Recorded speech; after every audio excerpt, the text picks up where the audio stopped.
hanging upside down on a hanger he had hung by the door because he was starting to suspect that at night he was turning into a butterfly. The parents kept interrogating him about where he was going at night. They said they knew he was sneaking out because they had heard cars in the driveway and faint music.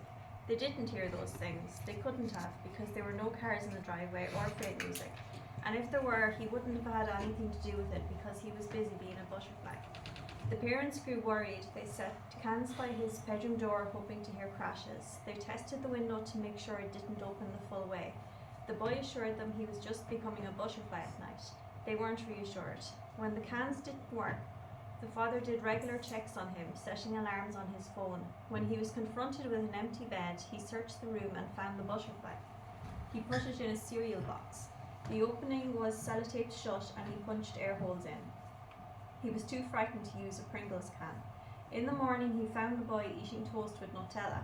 The cereal box was flattened and on the counter. The boy had 2 slices of toast because he hadn't slept well. The man told his wife he'd captured a butterfly and presented the flattened box. She hung her head and said, "My poor boy." So they asked him, "Why are you becoming a butterfly? How long do butterflies live? What do they eat? Could you be crushed?" "You asked the wrong questions," he said, and brought his plate to the dishwasher. The man announced he was getting a flower for the bedroom, and the woman thought this was a great idea. So the man went to the boy's room and gave him a flower in a pot. The boy laughed and said it was sweet. Because he was visiting his bedroom, he examined the window and then stopped to wonder. He squinted through the grey gloom because grey gloom was good for unscrambling his thoughts. He turned to the boy and said, "I accept you're a butterfly nocturnally. I have come to terms."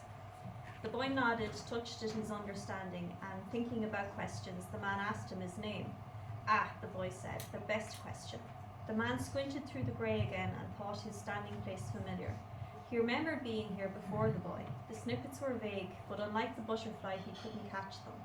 He thought to himself, "I put glow-in-the-dark stickers on the ceiling.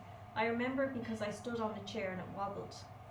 At night, he found the butterfly again and put him safely into the cereal box. He didn't poke holes and used duct tape. When the other boy returned, all solid and familiar, he hugged him until the snippets joined together. "The memories of you flew away," he said. He turned them into butterflies. The other boy thanked him and left to greet his mother. This is called Pebble. I am a small grey pebble. I am jagged, and I blend into the scene, nestled in with my siblings. But when the girl picked me, I became special. She handed me to her auntie as a gift from her walk. Everyone cooed over me and put me on the windowsill. I was so special, I was on display. After 3 weeks, the aunt found me again on the windowsill. She had stopped seeing me. She threw me out into the yard onto a corner of tarmac. Maybe one day the girl will find me again. She might take me on one of her walks and throw me into the river where I can go splash, splash, splash, skipping like magic. Or maybe she'll be bad at it and I will go plop. The thought of it makes me smile. By the river there are thousands of pebbles just like me, all nestled together, waiting for greatness.